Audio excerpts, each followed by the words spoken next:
फ़िरौन के महल में जब हज़रत मूसा अलैहिस्सलाम की परवरिश होने लगी तो बच्चे को दूध पिलाने के लिए महल की कई दाएँ बुलाई गई, लेकिन हज़रत मूसा अलैहिस्सलाम किसी भी दाई का दूध नहीं पी रहे थे। फ़िरौन की बीवी परेशान थी कि अगर ये बच्चा दूध नहीं पिएगा तो ज़िंदा कैसे रहेगा। तब हज़रत मूसा अलैहिस्सलाम की बहन जो वहीं खड़ी थी उन्होंने कहा, मैं एक ऐसे दाई को जानती हूँ जिसका दूध ये बच्चा ज़रूर पिएगा।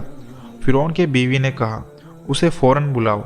मूसा अलैहिस्सलाम की बहन अपनी माँ को लिया। ऐसे ही हज़रत मूसा अलैहिस्सलाम को अपनी माँ के सीने से लगाया तो हज़रत मूसा अलैहिस्सलाम ने फ़ौरन दूध पीना शुरू कर दिया।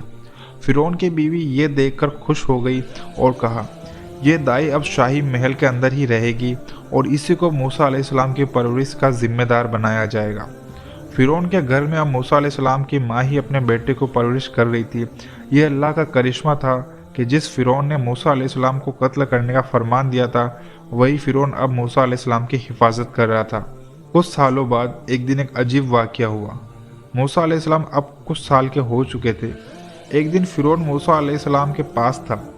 मूसा अलैहिस्सलाम ने अपने छोटे से हाथ से फ़िरौन को ज़ोर से एक थप्पड़ मार दिया। फ़िरौन होश उड़ा देने वाला थप्पड़ खा के गुस्से में आ गया। फ़िरौन ने अपनी बीवी से कहा, मुझे लगता है ये वही बच्चा है जो मेरी सल्तनत के लिए खतरा है। फ़िरौन की बीवी ने कहा, ऐसा कैसे हो सकता है, ये तो छोटा सा मासूम बच्चा है, छोटे बच्चे तो मजाक में ऐसी हरकतें करते हैं। फ़िरौन ने कहा, मुझे टेस्ट करना होगा कि यह बच्चा समझदार है या नहीं। फ़िरौन के सामने एक इम्तिहान तय किया गया। एक तरफ एक बर्तन में फूल रखे गए और दूसरी तरफ एक बर्तन में जलती हुई आग के कोयले रखे गए। फ़िरौन ने कहा, अगर यह बच्चा अक्लमंद होगा तो फूल उठाएगा, लेकिन अगर यह मासूम है तो वो जलती हुई आग को कोयले उठाएगा।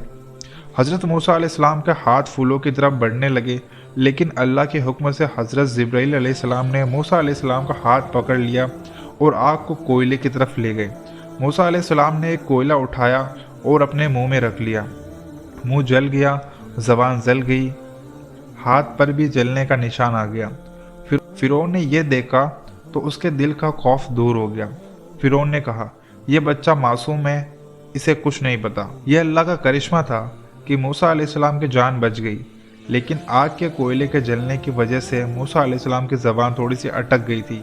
मूसा अलैहिस्सलाम के जवान होने तक फ़िरौन के महल में परवरिश होती रही। जब मूसा अलैहिस्सलाम बड़े हुए तो उनकी माँ ने उन्हें सच्चाई से वाकिफ़ करवाया। माँ ने कहा, बेटा तू किसी आम घर का बच्चा नहीं है, तू बनी इसराइल के पैगंबरों के ख़ानदान से, तेरा रब सिर्फ अल्लाह है, फ़िरौन नहीं। फ़िरौन एक जालिम है जो लोगों से अपनी इबादत करवाता है। अल्लाह ने मूसा अलैहिस्सलाम के दिल में अपनी कुव्वत डाल दी थी। मूसा अलैहिस्सलाम को यह समझ आ गया था कि फ़िरौन की सल्तनत को हिलाने का वक्त करीब है।